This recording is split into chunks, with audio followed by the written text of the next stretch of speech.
Sebagaimana telah kita ketahui, listrik digunakan pada otomobil. Terdapat banyak sistem kelistrikan dan komponennya, seperti lampu besar,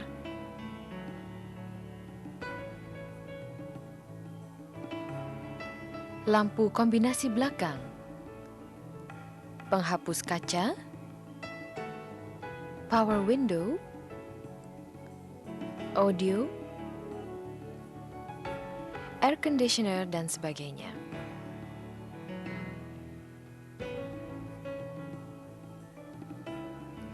Bagaimanakah daya dialirkan kepada komponen-komponen tersebut?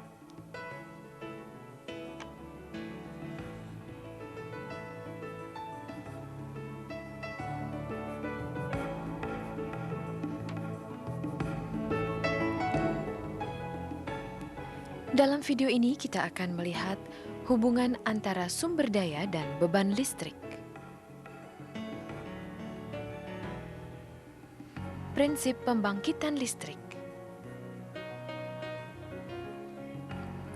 Konstruksi dan cara kerja komponen utama sistem pengisian. Dan bagaimana cara mengatasi gangguan pada sistem.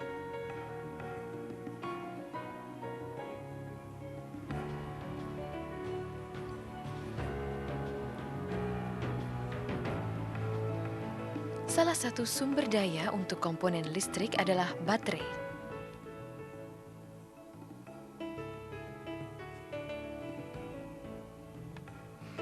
Yang lainnya adalah alternator. Motor starter dan sistem pengapian adalah komponen kelistrikan untuk mesin. Akan tetapi masih banyak lagi jenis komponen kelistrikan di bagian lain dari otomobil. Dari titik pandang sumber daya, peralatan tersebut termasuk dalam beban listrik. Kita mengetahui bahwa apabila kita menghubungkan beban listrik ke suatu daya, maka arus listrik akan mengalir. Apabila switch pengapian diputar ke posisi start, maka arus listrik mengalir dari baterai ke motor starter dan mesin hidup. Kemudian alternator mulai membangkitkan arus listrik dan arus listrik mengalir ke sistem pengapian. Pada saat yang sama, alternator mengirimkan arus listrik untuk mengisi baterai karena baterai mengalami pengosongan pada saat start.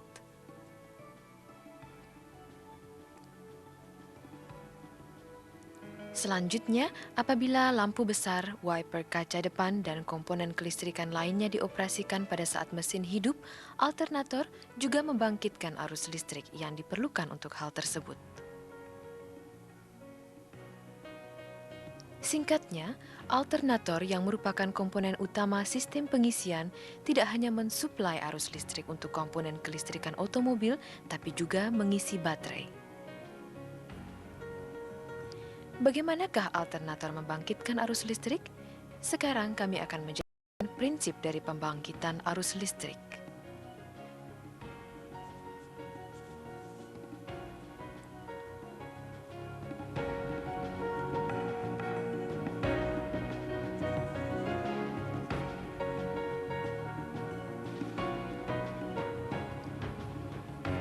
Di sini ada sebuah magnet dan sebuah kumparan kawat penghantar. Bila magnet dimasukkan ke dalam kumparan, maka jarum mikroammeter yang dihubungkan dengan kumparan akan bergerak. Bila dijauhkan dari kumparan, maka jarum akan bergerak lagi. Ini memperlihatkan bahwa kumparan membangkitkan arus listrik, dan bila magnet digerakkan lebih cepat lagi, maka arus listrik menjadi lebih kuat lagi. Magnet menghasilkan garis-garis gaya magnet yang membentang dari kutub utara ke kutub selatan. Hal ini membentuk sebuah medan magnet. Listrik dibangkitkan apabila kumparan memotong garis-garis gaya magnet. Hal ini disebut induksi elektromagnet.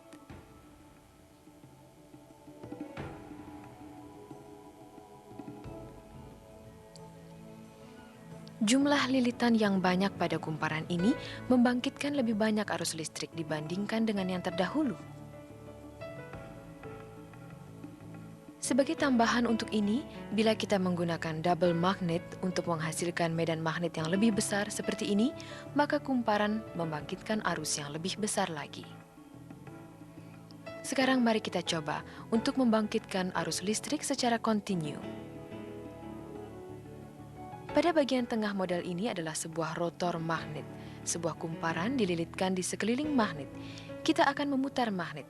Anda melihat jarum mikroammeter mulai bergerak. Bila kita memutar magnet dengan lebih cepat, maka jarum akan bergerak lebih jauh. Pada saat kecepatan putaran magnet bertambah, yaitu pada saat kumparan memotong lebih banyak garis-garis gaya magnet, maka arus yang dibangkitkan lebih besar. Dari percobaan-percobaan ini memperlihatkan prinsip-prinsip sebagai berikut. Semakin cepat medan magnet terpotong, semakin besar arus listrik yang diinduksi. Semakin banyak jumlah kawat penghantar yang melilit pada kumparan, semakin besar arus listriknya. Semakin kuat medan magnet, semakin besar arus listriknya. Ketiga poin tersebut sangat penting karena merupakan dasar untuk memahami bagaimana cara mengontrol sejumlah daya yang dibangkitkan oleh alternator. Sekarang kita akan melihat sebuah alternator yang sesungguhnya yang digunakan pada kendaraan.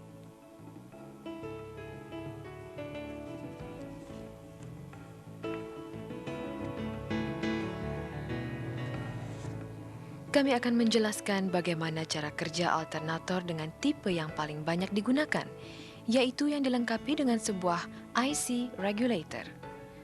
Alternator terdiri dari sebuah puli, rangka, sebuah stator, sebuah rotor, sebuah IC regulator, dan sebuah rectifier.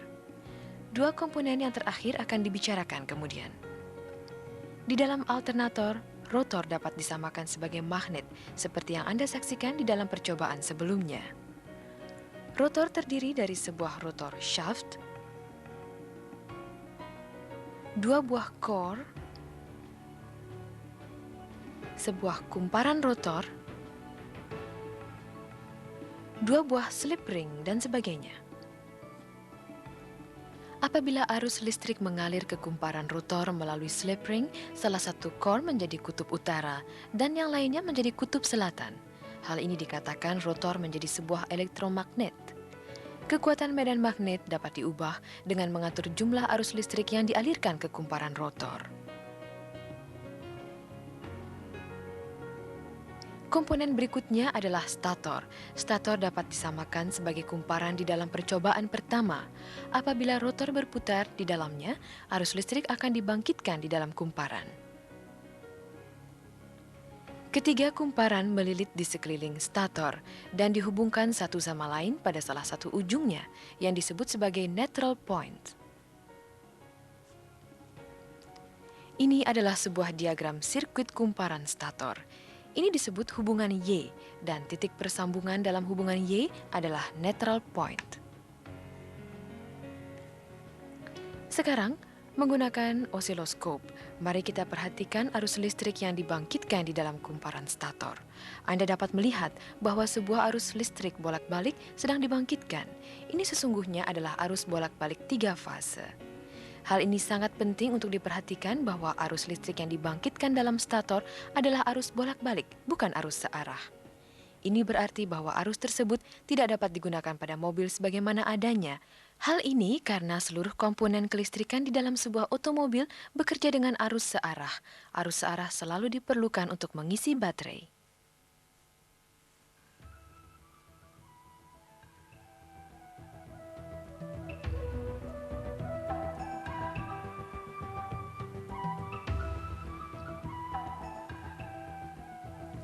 Jadi bagaimana cara mendapatkan arus searah dari arus bolak-balik? Hal ini dilakukan dengan menggunakan sebuah rectifier. Rectifier yaitu alat untuk mengubah AC menjadi DC, dipasangkan pada ujung belakang rangka alternator. Diagram sirkuit memperlihatkan bahwa rectifier terdiri dari beberapa diode yang menyebabkan arus mengalir hanya dalam satu arah. Sebelum kita lanjutkan, mari kita bicarakan prinsip penyearahan berdasarkan pada diagram sirkuit yang sederhana. Apabila terminal A alternator adalah positif dan terminal B adalah negatif, arus listrik akan mengalir seperti ini.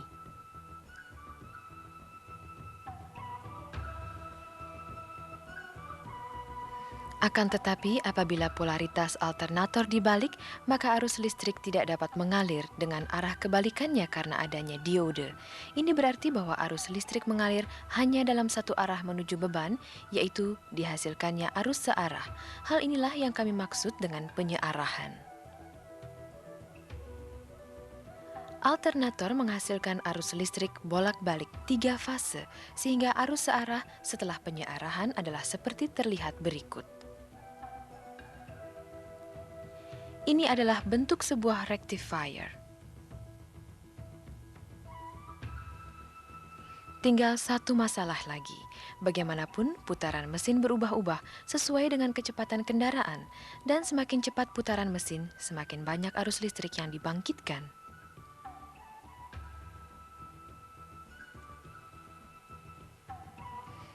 Komponen-komponen kelistrikan dan elektronik pada otomobil bagaimanapun hanya dapat bekerja dengan tingkat ketegangan tertentu. Sehingga bila tegangan terlalu tinggi dapat merusak komponen-komponen atau pengisian baterai berlebihan. Untuk mencegah hal ini, tegangan yang dihasilkan oleh alternator harus dijaga dalam rentang tertentu. Mari kita lihat pada regulator yang mengontrol tegangan yang dibangkitkan oleh alternator.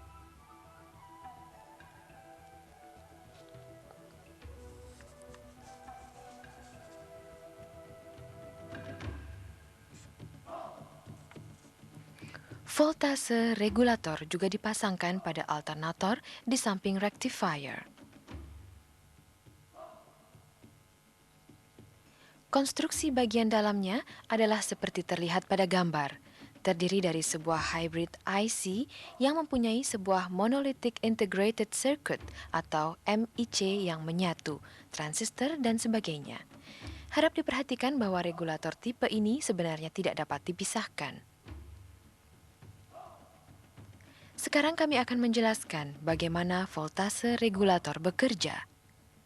Pertama, tegangan baterai diberikan ke kumparan rotor alternator, kemudian kecepatan putaran alternator bertambah secara bertahap. Mari kita ukur tegangan yang dihasilkan pada terminal B, yang merupakan terminal output alternator.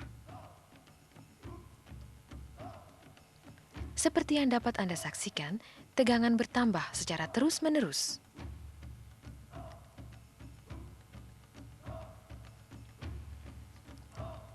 Bila hal ini berlanjut, komponen-komponen kelistrikan akan rusak dan baterai akan mengalami pengisian yang berlebihan.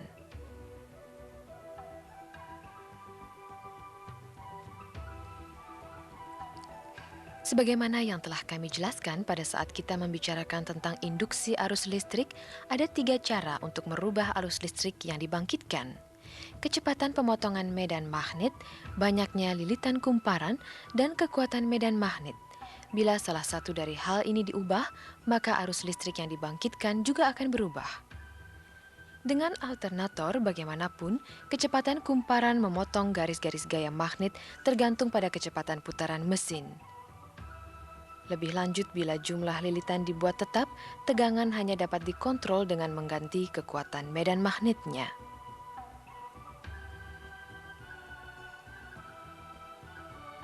Sekarang kita pasang sebuah variabel resistor di antara kumparan rotor dan baterai.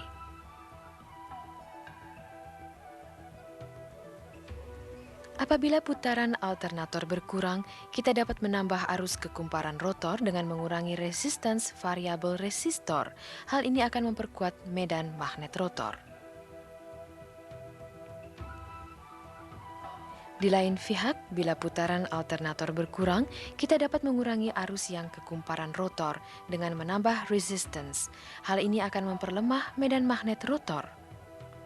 Seperti yang dapat Anda saksikan saat ini, tegangan yang dihasilkan tidak bertambah. Secara singkat, fungsi regulator seperti variabel resistor. Regulator mengontrol arus listrik di dalam kumparan rotor sesuai dengan kecepatan mesin, sehingga dapat menjaga tegangan output alternator dalam rentang yang telah ditetapkan.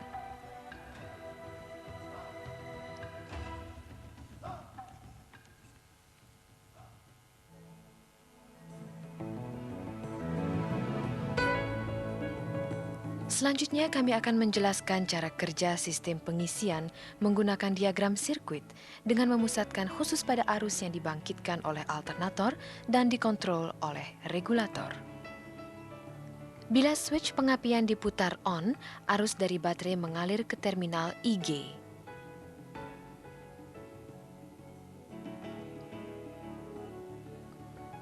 MIC menyensor hal ini dan kemudian menjadikan transistor TR1 on. Akibatnya, arus dari baterai mengalir melalui terminal B ke kumparan rotor sehingga terjadi kemagnetan. Pada saat ini terjadi pengontrolan pengeluaran baterai. MIC mempertahankan arus yang ke kumparan rotor di bawah 0,2A dengan secara berulang-ulang membuat transistor TR1 on dan off. Arus belum dibangkitkan sehingga tidak ada tegangan pada terminal P. MIC menyensor hal ini dan menjadikan transistor TR2 off dan transistor TR3 on.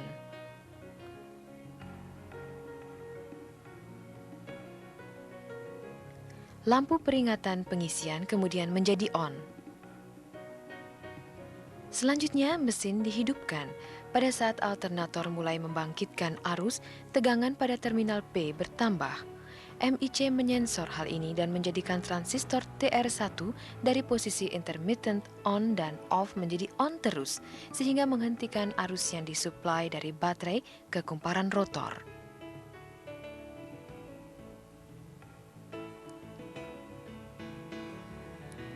Di lain pihak, bila tegangan pada terminal P meningkat, MIC menjadikan transistor TR3 off dan transistor TR2 on. Akibatnya tidak ada perbedaan potensial di antara ujung lampu peringatan pengisian sehingga lampu menjadi mati. Ketika transistor TR1 on dan tegangan pada terminal S mencapai nilai standar, MIC menjadikan transistor TR1 off. Akibatnya, arus yang ke kumparan rotor terputus dan tegangan pada terminal S turun hingga di bawah nilai standar. Dengan kata lain, tegangan dari arus yang dibangkitkan turun.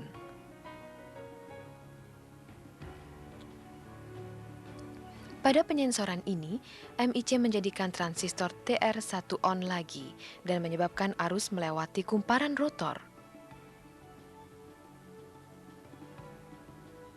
Dengan jalan ini, tegangan yang dihasilkan tetap dijaga pada tingkat yang sama dengan cara mengirimkan arus ke kumparan rotor secara intermittent oleh transistor TR1.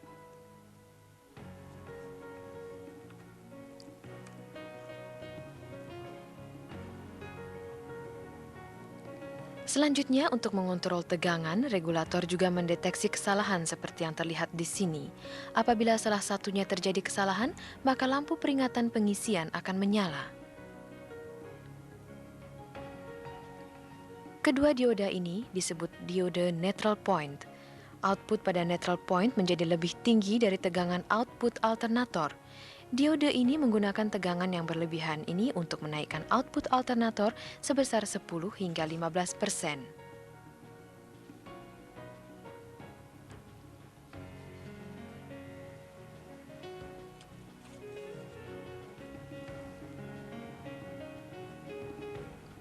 Untuk meringkaskan sistem pengisian adalah sebagai berikut. Alternator membangkitkan arus bolak-balik. Rectifier mengubah arus bolak-balik menjadi arus searah. Dan regulator menjaga tegangan yang dihasilkan oleh alternator supaya tetap. Akhirnya, kita akan melihat troubleshooting sistem pengisian menggunakan kesalahan utama dalam sistem seperti contoh.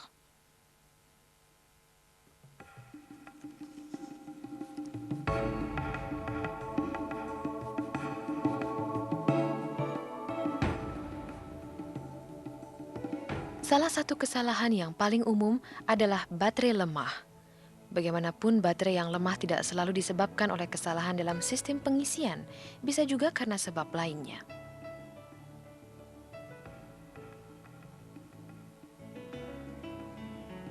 Salah satu penyebabnya adalah karena memburuknya kualitas baterai.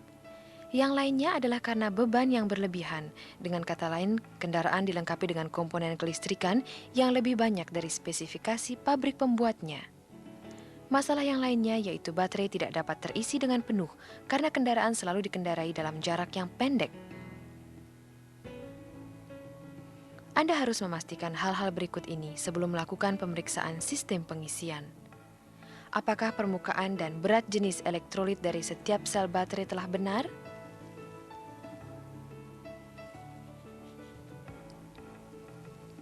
Apakah terminal baterai, fusible link, sikring, dan konektor terhubung dengan benar?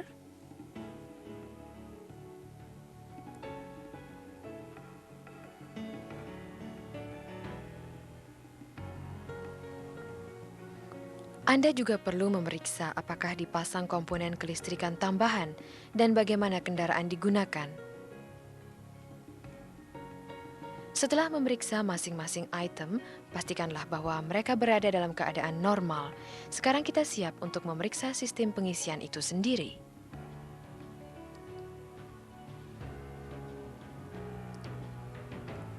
Penyebab pertama lemahnya baterai yang disebabkan oleh kesalahan sistem pengisian adalah karena output alternator tidak mencukupi. Salah satu sebab output alternator tidak mencukupi adalah karena drive belt alternator slip. Bila belt slip, maka putaran alternator akan berkurang dan outputnya tidak akan mencukupi. Pertama, pastikan bahwa ketegangan belt telah benar dan tidak terdapat keausan yang berlebihan atau keretakan belt. Bila perlu, ganti atau setel belt. Keadaan yang lainnya adalah bila tegangan yang dibangkitkan lebih rendah dari normal. Penyebabnya adalah output yang tidak mencukupi disebabkan oleh kesalahan di dalam alternator atau regulator. Dalam hal ini, carilah masalahnya dengan melakukan tes tanpa beban pada sistem pengisian.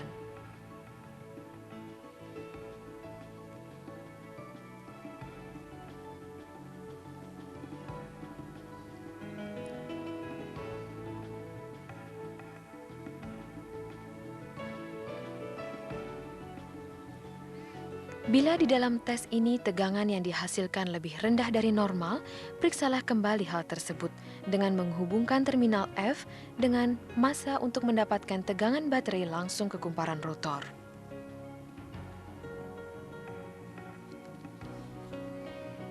Bila sebagai hasilnya tegangan yang dibangkitkan mencapai di atas nilai standar, kemungkinan terjadi kesalahan di dalam regulator. Bila tegangan tetap masih rendah, di lain pihak kelihatannya kesalahan terletak pada alternator. Dalam hal ini, alternator harus diperiksa. Kesalahan yang khas lainnya adalah pengisian baterai yang berlebihan. Bila baterai mengalami pengisian yang berlebihan, pada elektrolit akan terjadi banyak gelembung udara dan jumlah elektrolit akan sangat berkurang dan bola lampu, sikring tidak akan bertahan lama.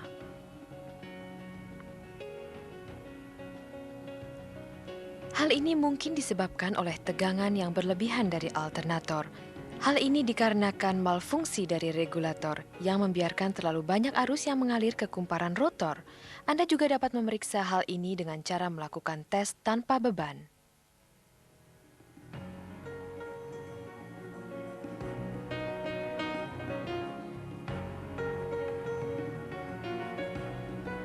Dalam tes ini, bila tegangan yang dibangkitkan lebih tinggi dari standar, periksa kembali setelah mengganti regulator.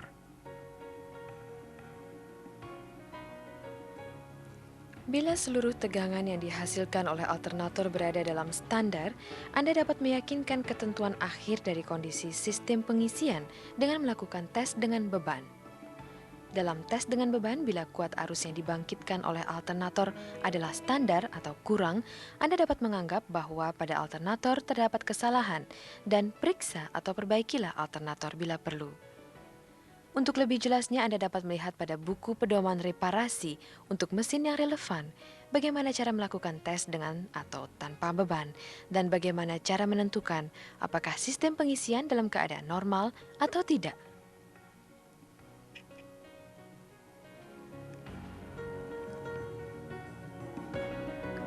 Kami memulai video presentasi ini dengan prinsip pembangkitan listrik. kemudian mempelajari sistem pengisian, melihat konstruksi komponen utama. Kemudian kita mempelajari cara kerja dari sistem dan mengakhirinya dengan troubleshooting pada sistem.